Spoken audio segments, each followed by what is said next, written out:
बुनियानुल मरसूस ये बेसिकली एक वर्ड है कुरान पाक का, जो इसलिए इस ऑपरेशन का नाम रखा गया क्योंकि बहावलपुर में जिस मस्जिद पे अटैक किया गया था वहाँ पे एक आयत लिखी हुई थी और उस आयत में ये वर्ड मेंशन था, बुनियानुल मरसूस। तो बहावलपुर से जब हमें अपडेट्स आ रही थी और ख़ास तौर पे मुझे वो अपडेट्स मिल रही थी जो कि मेरे अपने करीबी लोग या फिर यूँ कह लें कि रिश्तेदार वहाँ पे मौजूद थे और वो बता रहे थे कि हम अपनी आंखों से ये हाल देख रहे हैं, तो वो यकीनन बहुत ही दिल दहला देने वाले मनाजिर थे। कुछ वीडियोस भी ऐसी मौसूल हुई बराह रास्त हमें हमारे जानने वालों से या रिश्तेदारों से, जो वीडियोस देख के लगा कि ये पाकिस्तान पे जारियत की जा रही है और पाकिस्तान के मासूम लोगों को टारगेट किया जा रहा है। लेकिन उसके बाद हम देखते हैं कि रात को 3:10 पे DGISPR की जानिब से प्रेस कॉन्फ्रेंस की जाती है और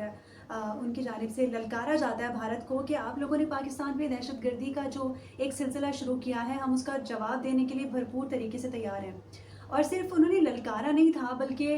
उसके बाद जो पाकिस्तान की जानिब से सिलसिला शुरू हुआ अपने दिफा का, वो हमने देखा। इस सारे सिलसिले में जो एक बात मुझे बहुत अच्छी लगी पाकिस्तान की, पाकिस्तानी कौम की, कि उससे पहले हमने देखा बहुत सारे इख्तलाफात पाए जाते थे अफवाज में और पाकिस्तान की कौम में। और पाकिस्तान की जो कौम थी वो काफ़ी सारे हिस्सों में बटी हुई थी पॉलिटिकल पार्टीज़ की वजह से। लेकिन जब ये ऑपरेशन शुरू हुआ, जब इंडिया पाकिस्तान का जो एक कॉन्फ्लिक्ट शुरू हुआ,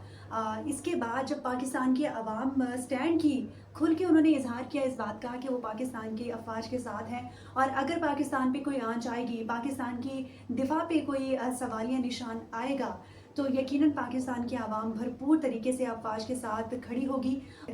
यानी कि वो जज्बा पाकिस्तान की आवाम का ऐसा था कि वो उस वक्त स्टैंड कर रहे थे पाकिस्तान के साथ। तो मैं और आई स्टिल रिमेंबर एक वाक़या जहाँ पे एक फ़ौजी शहीद हुआ और उनकी जो डेड बॉडी थी, उनकी जो मैयत थी, वो उनके गांव भिजवाई जा रही थी और उनके गांव पे उनके वालिद वगैरह ने जो है क्लियरली ये बोला था कि मेरा बेटा शहीद हो के आ रहा है, तो अब यहाँ पे हमारे घर में और हमारे गांव में कोई सोग नहीं होगा बल्कि हम उसका इस्तकबाल करेंगे। और 22 गोलियां लगने के बाद जब उस मर्द मुजाहिद की बॉडी उनके गाँव पहुँची तो उनका जो वालेहाना इस्तकबाल किया गया। तो क्या ऐसे बेटों को भारत की जानिब से या पाकिस्तान के दुश्मनों की जानिब से डराने की कोशिश की जाती है या ऐसे वालिदैन को डराने की कोशिश की जाती है? क्या समझते हैं ये कि ऐसे वालिदैन डर जाएंगे अपने बेटे आगे वो खुद जो है वो भेजते हैं सरहद पे और पाकिस्तान की हिफाजत के लिए, पाकिस्तान की आवाम की हिफाजत के लिए? तो मेरे ख़्याल से ये वो मौके होते हैं जब हमें देखने को मिलती है एक अपनायत पाकिस्तान की आवाम से और हमें वो मोहब्बत का इज़हार देखने को मिला जो पाकिस्तान की आवाम अपनी फ़ौज से करती है और पाकिस्तान से करती है।